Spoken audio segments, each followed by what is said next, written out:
আসসালামু আলাইকুম। ছবি রান্নাঘরে আপনাদের সবাইকে স্বাগত।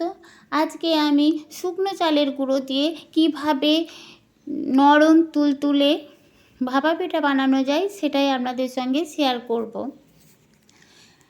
এত সুন্দর, এত টেস্টি হবে আপনারা ভাবতেই পারবেন না।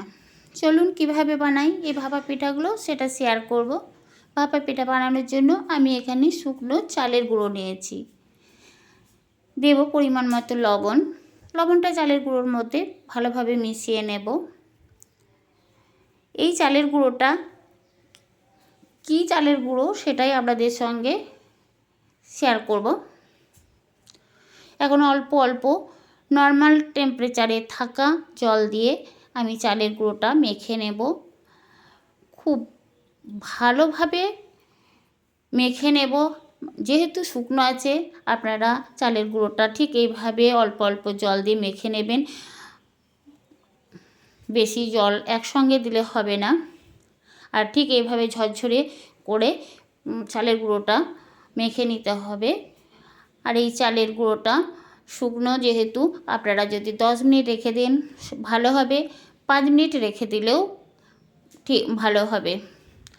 আর যদি হাতে সময় না থাকে সঙ্গে সঙ্গে চালের গুঁড়োটা মেখে আপনারা পিঠাটা বানাতে পারেন।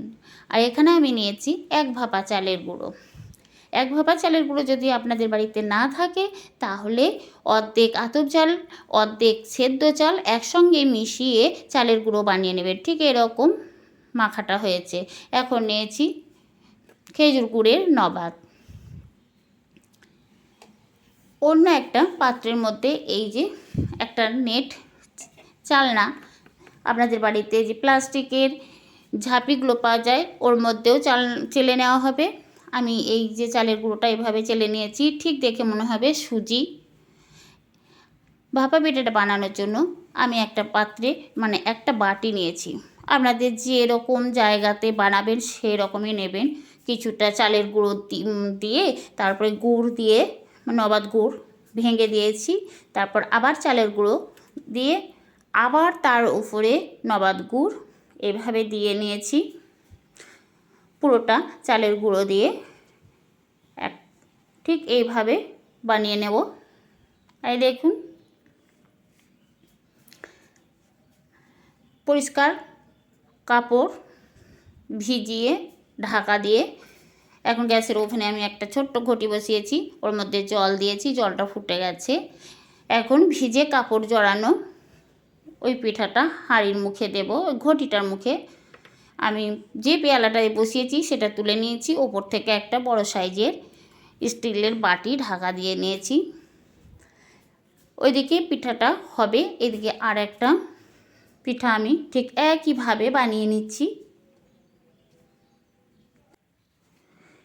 ঠিক একইভাবে আমি আর একটা পিঠা রেডি করে নিচ্ছি।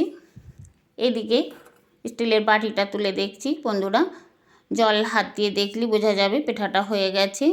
এখন পিঠাটা আমি একটা থালার মধ্যে ঢেলে নিয়েছি। এই দেখুন কত সুন্দর স্পঞ্জি হয়েছে পিঠাটা। আমি ওই একইভাবে আবার পিঠা বসিয়ে দিয়েছি। 2 মিনিটের মধ্যে পিঠা খুব তাড়াতাড়ি হয়ে যাবে বন্ধুরা। দেখুন কত সুন্দরভাবে হয়েছে পিঠাগুলো। আমি এখানে নারকেল দিই নাই, আপনারা চাইলে নারকেল দিতে পারেন। আমার এই পিঠার রেসিপি কেমন হয়েছে অবশ্যই কমেন্ট করে জানাবেন। ভালো লাগলে লাইক কমেন্ট শেয়ার করবেন। আবার দেখা হবে পরের ভিডিওতে অন্য কোনো রেসিপি নিয়ে। আল্লাহ।